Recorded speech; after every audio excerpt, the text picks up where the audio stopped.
Today's our first competition. We just started out, first year doing this.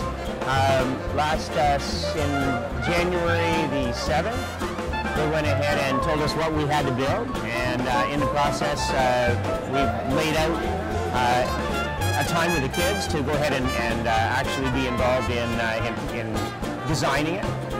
Came up with a bunch of different ideas. Then they've got to go ahead and build it from scratch and do all the programming. They program in a Java-based language, which none of them had ever seen before.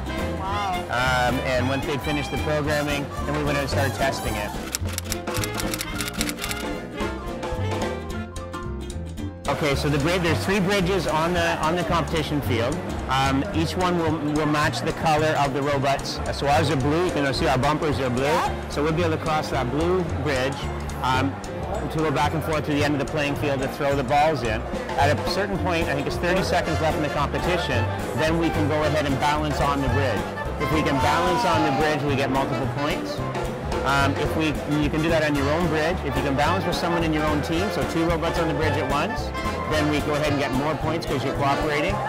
If you balance on the middle bridge, where you actually balance with someone from the other team, they call it competition points, and they give you more points yet, because you actually work with somebody who's actually on the other side.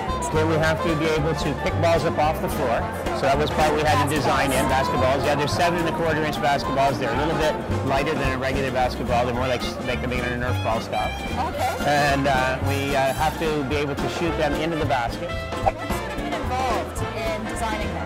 Oh, a multitude of things like construction, programming, a lot of wiring, and a lot of time together. We got to know each other a lot better over this, and I think we're going to stay friends in the long run. No kidding. So, what are your expectations? Does your brother have a name? Yes, we named him Monty. Monty, I like it.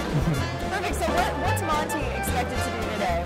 What can we look forward to with Monty? Monty, we just recently got some good balancing practice in. He's setting the shooter with the big arm, and the other teams better watch out because we're going to bring it. I was involved in the part of wiring up the circuit board, and I knew at the beginning I had no clue what any of it was. And I knew about the end of it. I knew like it frontwards and backwards and rewired it a couple of times. So I'm actually with one of the judges, Andrew. Do you want to tell us a bit about yourself, Andrew? Sure, I'm an aerospace engineering consultant, and I'm currently working at Honeywell on the A350, which is a commercial jet.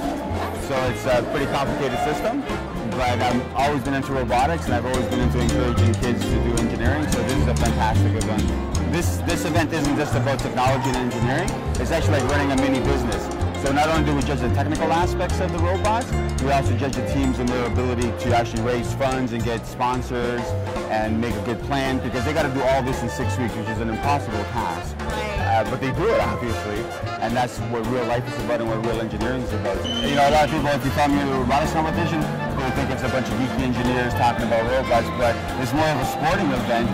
When you're watching it, there's more energy here than I've seen in any sporting event, actually, so it's really cool that way.